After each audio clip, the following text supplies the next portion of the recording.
नमस्कार दोस्तों, स्वागत है आपका हमारे YouTube चैनल पर। चलो शुरू करते हैं आज की नई कहानी। भाग्य को कोसने वाले लोग इस कहानी को जरूर सुने। एक बार एक इंसान अपनी जिंदगी से बहुत परेशान था। वह हर समय अपने आप को कोसता रहता था कि क्या जिंदगी मिली है मुझे, क्या जीवन है। हर परेशानी मेरे साथ ही है, हर दुख मुझे ही आकर घेरता है, हर झंझट मेरे ही सर पड़ती है। एक दिन वह इसी तरह अपने आप को बैठा कोस रहा था कि क्या नसीब है मेरा, क्या किस्मत है मेरी, क्या जिंदगी है मेरी। तभी अचानक एक बाज अपने शिकार को पंजों में दबाए हुए एक पेड़ पर आकर बैठ जाता है और वहीं पर अपने उस शिकार को खाने लगता है। यह परेशान आदमी जब उस बाज को देखता है तो कहने लगता है कि क्या जिंदगी है इसकी, क्या जीवन जी रहा है मजे का। ना इसे खाने की चिंता, ना पीने की, ना पहनने की और ना ही परिवार की। शिकार करता है और मस्त खुली हवाओं में कभी इधर घूमता है तो कभी उधर घूमता है। सारे दिन आसमान में उड़ता रहता है। असल जिंदगी तो यही है, जीवन तो यही जी रहा है। फिर वह आसमान की तरफ देखकर जोर जोर से चिल्लाता है कि काश मैं भी एक बाज होता तो मुझे भी कोई दुख ना होता, मुझे भी कोई परेशानी ना होती। काश मैं भी एक बाज होता। जब वह 2 से 3 बार जोर जोर से चिल्लाता है कि काश मैं भी एक बाज होता तो मुझे भी कोई दुख ना होता, मुझे भी कोई परेशानी ना होती, तो अचानक आसमान में बिजली कड़कने लग जाती है और आसमान से आवाज आती है कि हे इंसान, क्या हमने सच सुना है कि तू हमारी दी हुई जिंदगी से परेशान है और तू एक बाज बनना चाहता है।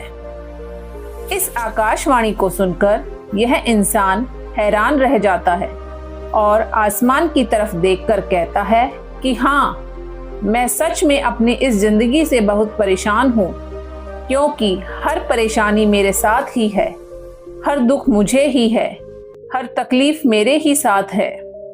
तो आसमान से फिर आवाज आती है कि हे इंसान, एक बार फिर सोच ले। हमने तुझे बड़ी प्यारी जिंदगी दी है, लेकिन अगर फिर भी तू चाहता है कि हम तुझे बाज बना दे तो हम तुझे बाज बना देंगे। लेकिन अगर एक बार हमने तुझे बाज बना दिया तो फिर हम तुझे बाज से इंसान दोबारा नहीं बनाएंगे। यह आदमी तुरंत जवाब देता है कि मैंने अच्छी तरह से सोच लिया है कि मुझे बाज ही बनना है और एक बार बाज बनने के बाद मैं दोबारा कभी नहीं कहूंगा कि मुझे इंसान बनना है। तभी ऊपर से आवाज आती है कि जैसे तुम्हारी इच्छा, और वह इंसान बाज बन जाता है। बाज बनते ही वह इंसान खुली हवाओं में उड़ने लगता है।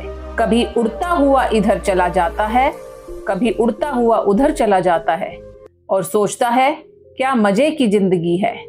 असल जिंदगी तो यही है, ना कोई चिंता, ना कोई परेशानी और ना कोई डर। वह सारा दिन ऊंचे आसमान में उड़ता रहता था। 2-3 मिनट पंख मारता है, उसके बाद पंख मारना बंद कर देता है और लंबे समय तक हवाओं में तैरता रहता है। इसी तरह हवाओं में तैरते हुए शाम का समय नजदीक आ जाता है तो वह सोचता है कि मेरे पास रहने का एक ठिकाना भी होना चाहिए, मेरा अपना एक घर होना चाहिए जहां मैं रात में आराम कर सकूं। यह सोचकर वह छोटी छोटी लकड़ियां इकट्ठा करने लग जाता है और एक ऊंचे पेड़ पर अपना घोंसला बनाने लग जाता है।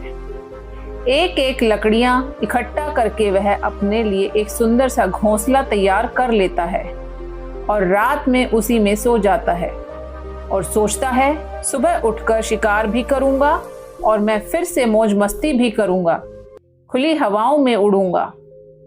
सुबह होते ही वह शिकार की तलाश में निकल पड़ता है। हवाओं में उड़ता रहता है, ऊपर से जाकर देखता है कि कहीं जमीन में मुझे कोई शिकार नजर आए तो मैं तुरंत जाकर उसे दबोच लूं और वहीं पर खा लूं। लेकिन उसे कोई शिकार नजर नहीं आता। काफी समय बीत जाता है वह लगातार ऊंचाई से शिकार को ढूंढता रहता है, लेकिन उसे कोई नहीं मिलता। पास में एक जंगल होता है, यह उस जंगल में चला जाता है, यह सोचकर कि शायद वहां कोई अच्छा सा शिकार मेरे हाथ आ जाए। यह जंगल के ऊपर उड़कर शिकार को ढूंढता रहता है, जंगल के अंदर जाकर भी शिकार को ढूंढता है, लेकिन इसे वहां भी कोई शिकार नहीं मिलता। शाम का समय नजदीक आ जाता है तो मायूस होकर वापस अपने घोंसले की तरफ लौट रहा होता है। रास्ते पर थककर एक पेड़ के ऊपर बैठ जाता है। जब यह उस पेड़ के ऊपर बैठा होता है तो इसकी नजर एक बीमार चिड़िया पर पड़ती है, जो कि अंतिम अवस्था में होती है। यह तुरंत जाकर उसे दबोच लेता है, उसके पंख निकालकर अलग कर देता है और उसे खा जाता है। उस चिड़िया को खाने के बाद वह अपने घोंसले की तरफ उड़ जाता है और रास्ते में सोचता है, चलो बीमार चिड़िया ही सही, लेकिन कुछ खाने को तो मिला। वह अपने घोंसले पर पहुंचकर आराम करने लगता है और सोचता है, सुबह एक अच्छा सा शिकार पकड़ूंगा और अपनी भूख मिटा लूंगा। जैसे ही सुबह का प्रकाश होता है, यह निकल पड़ता है अपने शिकार की तलाश में। हवा में उड़ता रहता है, लेकिन आज फिर कोई शिकार इसके हाथ नहीं आता। काफी समय बीत जाता है। यह ऊंचाइयों पर जाकर अपनी तेज नजरों से शिकार को ढूंढने की पूरी कोशिश करता है, लेकिन इसे कोई भी शिकार नजर नहीं आता। फिर यह पास के उस जंगल की तरफ चला जाता है, लेकिन इसे वहां भी कोई शिकार नहीं मिलता। इसी प्रकार पूरे दिन उड़ते उड़ते शाम का समय नजदीक आ जाता है, तो यह निराश होकर वापस लौटने लगता है। रास्ते में एक पेड़ पर आकर बैठ जाता है और सोचता है, शायद आज फिर कोई बीमार चिड़िया मेरा इंतजार कर रही हो, लेकिन हर बार किस्मत मेहरबान थोड़ी होती है। आज इसे कोई बीमार चिड़िया नहीं मिलती। यह थक हार कर वापस अपने घोंसले की तरफ चल पड़ता है और घोंसले पर पहुंचकर भूखा प्यासा ही सो जाता है और सोचता है, कल सुबह एक बड़ा सा शिकार पकड़ूंगा और आज की भूख भी मिटा लूंगा। रात को अपने घोंसले में सोया होता है, गहरी नींद में होता है कि तभी एक भयानक तूफान आ जाता है। इस तूफान की हवा इतनी तेज होती है कि इसके घोंसले को उड़ाकर एक जगह फेंक देती है और इसे कहीं दूर दूसरी जगह फेंक देती है। तो यह जहां पर गिरता है वहां नीचे एक नोकदार लकड़ी पड़ी होती है, जो इसके पंजे में गड़ जाती है और इसे बुरी तरह घायल कर देती है। तूफान के रुकने के बाद बारिश शुरू हो जाती है। तेज बारिश होती रहती है, पर यह किसी तरह से पेड़ों के नीचे छुपकर बैठा रहता है। बड़ी मुश्किल से इसकी रात कटती है। जब सुबह होती है तो बारिश रुक जाती है। बारिश के रुकते ही चारों तरफ खुशियां छा जाती है, चारों तरफ हरियाली छा जाती है। नदियां और झरने तेजी से बहने लगते हैं। सब कुछ फिर पहले के जैसा हो जाता है, लेकिन यह बाज अब पहले के जैसा नहीं रहा। इसका पांव बुरी तरह घायल हो चुका है। इसके पंजे में जो लकड़ी लगी थी, उसकी वजह से इसका पंजा बुरी तरह क्षतिग्रस्त हो गया है।